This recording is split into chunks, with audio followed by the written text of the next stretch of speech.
I was going to hit the record button. So how do you know Kelly? So Kelly is my executive assistant. Oh, you too? Actually, yeah. Oh, cool. So I obviously I've never met her, but I found her on Upwork, and that's Me where I found too. all my independent contractors. So yeah, she's been great, a huge help for me in my personal business and personal branding. Yeah, likewise. Likewise. She's really good. She's smart. Hmm. She knows a lot about a lot of different things. She knows technology, which to Yeah. me, I'm a dinosaur when it comes to technology. You're running a podcast. I'm I sure just you're doing great. now I have people helping me. Hey, that's what you do. You outsource it if you don't want to learn it, You and do what so. you do what you love, and you outsource everything else. Hmm. And that's what I do. Exactly. Yeah. So Okay. So I'm going to here's the way it's gonna work. You have a podcast, right? I do not have a podcast. I've written a Oh, book though. yes, yes. Hmm. Okay. I know I'm going to mention that. So here's the way it's going to work. It's real simple. I'm going to welcome the people to Whispers and Bricks. Do you hear me? Okay. Yeah, you're perfect. Okay. Good. Um, I'm going to welcome you to Whispers and Bricks, and I'm going to read your bio, um, and I'll welcome you on, and we'll start a little bit of schmooze, and I'll ask you some questions. You'll give me some answers. We'll have a good time, and then it's all over. Perfect. Sounds good. Okay. All right. So if you give me a half a second. Yeah, Okay. You ready? I am ready. Okay. Welcome to Whispers and Bricks. My name is Ari Schonbrun. I'm your host. I have with me a guest today, Kathryn Burmeister. Um, Amazing individual. Kathryn is a native Atlantan who has lived in Woodstock, Georgia, not New York, Woodstock, Georgia, since she was 2 years old. She's an only child and the second in her family to graduate college, earning her bachelor's and law degrees from Mercer University. She's an animal lover. She rescued her first animal in the sixth grade. Today, she is surrounded by other rescues, 5 cats and a dog. She has also ridden horses since she was 7 years old. Kathryn has served on the board of directors of Ahimsa House. I hope I pronounced that right. Ahimsa House, a nonprofit that helps domestic violence survivors and their pets get out of abusive situations. She's a member of Animal Legal Defense Fund, a nonprofit whose mission is to protect the lives and advance the interests of animals through the legal system, and is a member of their pro bono program network. She is a member of the ACLU and a member of the Female Founder Collective, a network of businesses led by women that enables and empowers female owned and led businesses to positively impact communities, both socially and economically. She is also a member of the Georgia Trial Lawyers Association. Kathryn started her own law firm in October of 2018 and focuses exclusively on personal injury. She wrote her first book, Overcoming Addiction to the Status Quo, in 2020 and began speaking about self care, business, and law. Her passion for helping others is a theme that crosses between her presentations. Kathryn has a particular passion for mental health, self improvement, and emotional intelligence, which she integrates into her legal practice, speaking, and writing as well. Kathryn has a particular appreciation for cars and is a devotee of Formula One racing. And being a Southerner, she also watches college football religiously. She has eclectic taste in music and art, is a voracious reader, and prefers the mountains over the beach. Please help me welcome Kathryn Burmeister. Thank you for having me. Hey, Kathryn. So how you doing? I'm doing great. Oh, that's wonderful. I got to tell you, you're certainly an accomplished individual. I mean, second to graduate in your family. Like, who was the first? My grandfather, my mom's father, he went to Georgetown, so Oh, he was in the wow. Navy. Yeah. Wow. So you became a lawyer, a writer, a speaker. You started your own law firm. Like totally amazing. That's Thank you. I'm somebody who tends to downplay what I do, and so I've really had to get over that hurdle, especially when I decided to put my book out there with my story. and really validate and embrace my story to share with other people. So I appreciate you saying that. Yeah. So, as you know, the name of this podcast is Whispers and Bricks. The whispers are those voices telling you what the right thing to do is and represents the good in life. And the bricks represent the bad things we go through in life. And God knows we all get hit with bricks throughout our lives at some point in time. Now, the reason I asked you to be on the show is because after I read your story, I knew that there were people in my audience who were going through some of the same things that you had gone through. They had been hit with brick after brick, much like what you had gone through. And they needed to hear and to know that they could get through the trials and tribulations the same way that you did. They needed to know that there are whispers out there that could save them. Now, it appears that the first brick that hit you was in high school. Can you tell us a little bit about that? Yeah, I really had to overcome the challenge of being an only child, deciding what I wanted to do, but it was a soft brick, I guess, for lack of a better phrase. Really setting my sights on what I wanted to do in terms of being a lawyer. So I decided that I wanted to go that route and really backtracked, and from there set up my path to become a personal injury lawyer over all those years between middle school and high school and all the way out to becoming a lawyer at the end of the day. But I did have to take the LSAT, which is the law school admissions test, a couple of times. I didn't get into the first law schools that I applied to. And then when I graduated law school, I didn't pass the bar the first time. I missed by 2 points. I didn't pass the bar the second time. I missed by 1 point. Oh.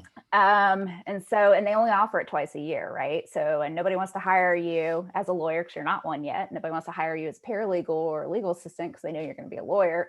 So finally I passed the third time, and it was really just the anxiety of the test that had been holding me back for so long. So that was the biggest hurdle to becoming a lawyer at that point.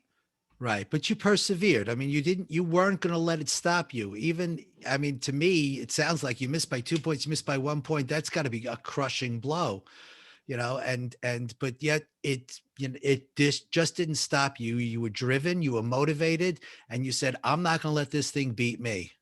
Absolutely. It was really crushing. I distinctly remember getting those results, especially the second time, and being in my kitchen with my husband and just literally crumpling to the floor because I was just so exhausted. And I've had anxiety and depression since I would say about high school. So that's been the backdrop the entire time, and it's managed, but that doesn't mean it's not there and it doesn't exist. Right. So it was rearing its head a lot, the anxiety, especially when I was studying for the bar exam, and I was fighting that and I was fighting myself and the exam at the same time. So finally I had to shift how I was managing it and be a little more aggressive in it. And that ended up being what worked the best for me at the end of the day. Wow. Okay. So tell us now, your first job after passing the bar, what was that like? A lot of promises were made, and they weren't kept, which I understand things change. Unfortunately, it was something that I had invested myself in for a while, and I really felt like I could grow and be a part of this firm. And the partner ended up just not delivering on that at all. I was told after Christmas I was a luxury he could not afford, and I just didn't know how to take that. I mean, like, what do you say to that? And yeah, I distinctly remember him saying, "Oh, it'll be okay." I was like, "Are you going to pay my mortgage?" Yeah. Like, I don't, what, what are you talking about? But I recovered and I sat about looking for another personal injury job. So in personal injury, there's the plaintiff side representing the individuals, and then there's the defense side, which is working for the insurance companies. And I desperately did not want to go onto the defense, insurance side. So, but holding out for that job was a little tough. So finally about February, let's see, after Christmas, I was let go. February, I found my dream job. It was really, talk about the whispers, but the really happenstance whispers in this case. I had been going to a Rotary meeting locally, and I didn't want to go that night for the meeting. I said, just go, get it together, go. So I show up, and a woman who was just visiting came, and she was another lawyer, and I got talking to her about my circumstances, and she said, "Oh, I know a firm that's looking for an associate." So really great, send me their information. And so I applied. It was a great situation. The partner that was running it had been doing it for 30 years, had 2 associates close to my age, and he really taught us by letting us do it. He didn't keep us under his thumb like a lot of senior partners tend to do. So I started there, and it's a great experience. It was really the dream job, very collaborative, just a great place to grow. And then about a year and a half later, August of the next year, it took a huge left turn. The senior associate had just become partner for about a month, and then a month went by, and the founding partner committed suicide. He he had been stealing from clients for 8 years, Oh my and God. obviously none of us had any idea. He's somebody who would give you the shirt off of his back, so it wasn't like, oh, he's a really shady, evil person, so that's not entirely a surprise. No, he no clue, like just completely wouldn't even seen it coming or be possible. And so we really all had to obviously do a lot of shifting in the moment. So the senior associate, now partner, myself and one paralegal went off to do our own thing. And we had all the cases from the firm. So that was 70 some odd cases for two of us. And he was dealing with the fallout from everything with the old law firm.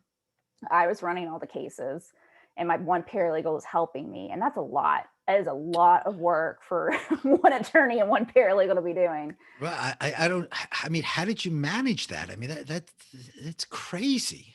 Uh, we didn't manage it well. And I mean, we managed the work, we got it done, but in terms of a healthy mindset or, self-care, it just wasn't there. We were just in, you know, operating on adrenaline really for that entire year. And being somebody who's been very in touch with my own mental health, even before this, thank God, but especially during this piece of my life and wanting to help other people, I started to kind of absorb everybody else's feelings too.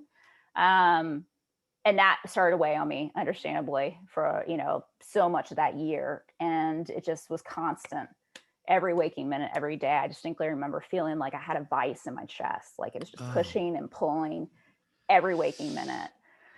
So it was a long year, to say the least. But yeah, we finally got to the point where I had an idea that things obviously needed to shift. My now partner, he just wasn't in it. His mentally wasn't in the game. Didn't really want to be a part of the firm, but his name was on the door. So I was trying to figure out what I wanted to do, because I've never won my own business, never won my own law firm. But at that point, I really just figured I couldn't see myself working for somebody again after having the rug kind of jerked out from underneath me a few times in a row.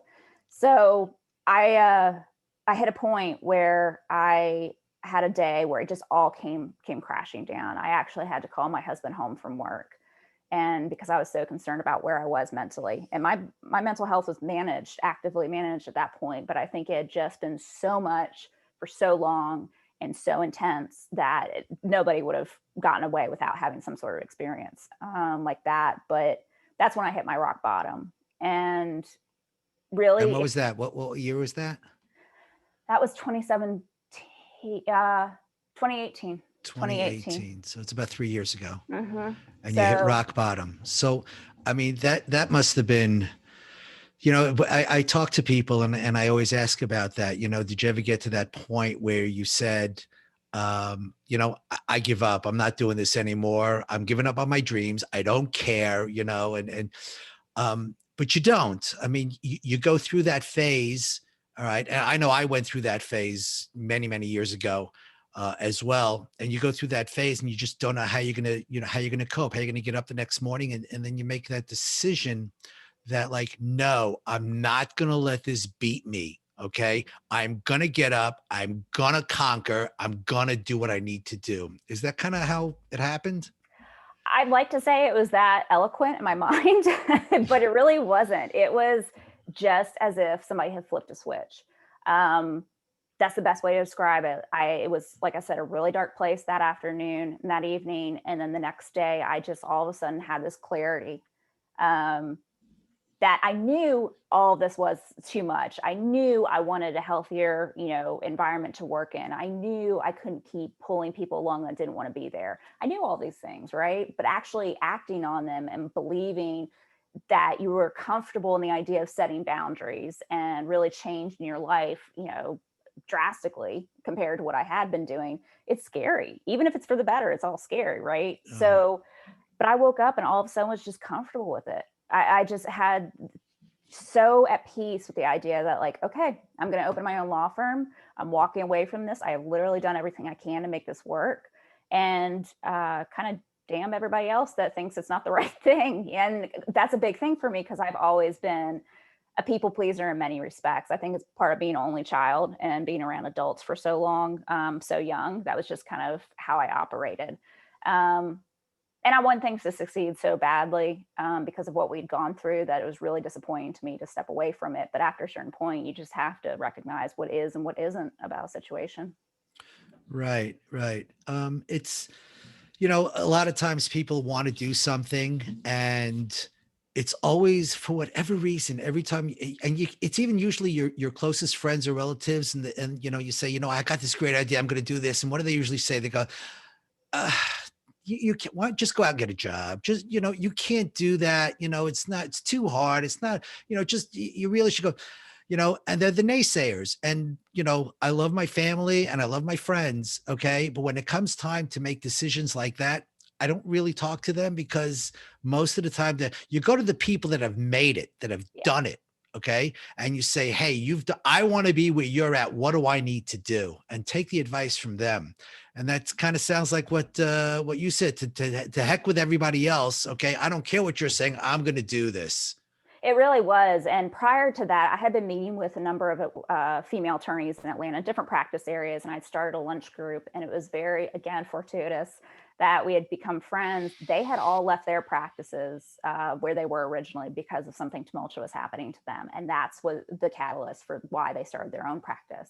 They were so much happier because of it. And I speak to it about in my book because it's just amazing how much we went through the same things. We're a little bit separated by age, but just fascinating that that's really what was the straw that broke the camel's back for all of us. And so I had that in the back of my mind. I knew people that could do it and were encouraging me, like you said.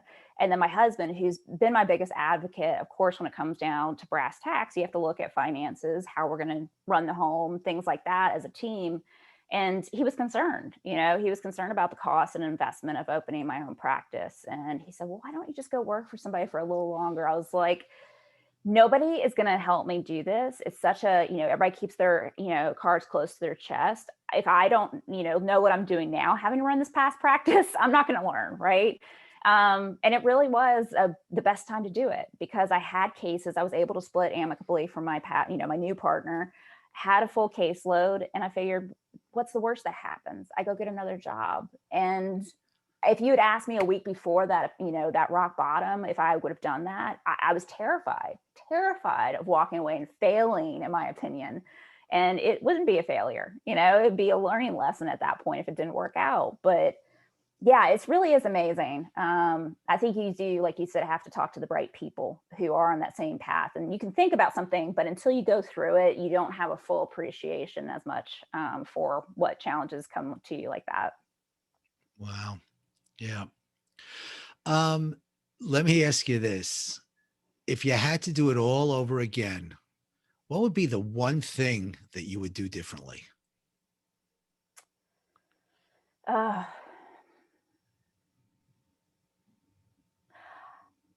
I don't know that I would have done anything differently. And I say that not because I didn't make mistakes, but because my knee jerk reaction was to say, get out earlier in the situation of that last year. Not hold on as long trying to salvage something. But I think it took that long for me to figure out, one, that this wasn't going to work. Two, I proved to myself that I could do it. And I needed that time. I needed that time to come to terms with it. I need that time to show myself that I was capable.